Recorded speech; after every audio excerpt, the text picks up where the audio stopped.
सीता नवमी की पौराणिक कथा। सीता नवमी की पौराणिक कथा के अनुसार मारवाड़ क्षेत्र में एक वेदवादी श्रेष्ठ धर्मधुरीण ब्राह्मण निवास करते थे। उनका नाम देवदत्त था। उन ब्राह्मण की बड़ी सुंदर रूप गर्विता पत्नी थी। उसका नाम शोभना था। ब्राह्मण देवता जीविका के लिए अपने ग्राम से अन्य किसी ग्राम में भिक्षाटन के लिए गए हुए थे। इधर ब्राह्मणी कुसंगत में फंसकर व्यभिचार में प्रवृत्त हो गई। अब तो पूरे गांव में उसके इस निंदित कर्म की चर्चाएं होने लगी, परंतु उस दुष्टा ने गांव ही जलवा दिया। दुष्कर्मों में रत रहने वाली वह दुर्बुद्धि मरी तो उसका अगला जन्म चांडाल के घर में हुआ। पति का त्याग करने से वह चांडालिनी बनी। ग्राम जलाने से उसे भीषण कुष्ठ हो गया तथा व्यभिचार कर्म के कारण वह अंधी भी हो गई। अपने कर्म का फल उसे भोगना ही था। इस प्रकार वह अपने कर्म के योग से दिनों दिन दारुण दुख प्राप्त करती हुई देश देशांतर में भटकने लगी। एक बार दैव योग से वह भटकती हुई कौशलपुरी पहुंच गई।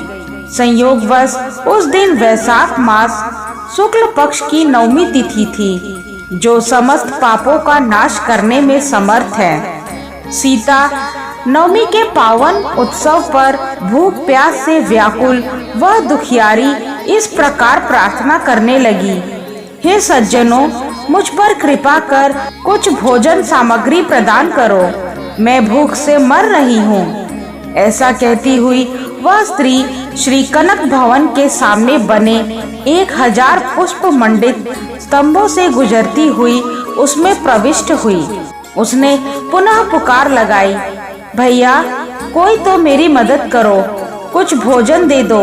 इतने में एक भक्त ने उससे कहा, देवी आज तो सीता नवमी है, भोजन में अन्न देने वाले को पाप लगता है, इसलिए आज तो अन्न नहीं मिलेगा। कल पालना करने के समय आना, ठाकुर जी का प्रसाद भरपेट मिलेगा। किंतु वह नहीं मानी। अधिक कहने पर भक्त ने उसे तुलसी एवं जल प्रदान किया। वह पापिनी भूख से मर गई, किंतु इसी बहाने अनजाने में उससे सीता नवमी का व्रत पूरा हो गया।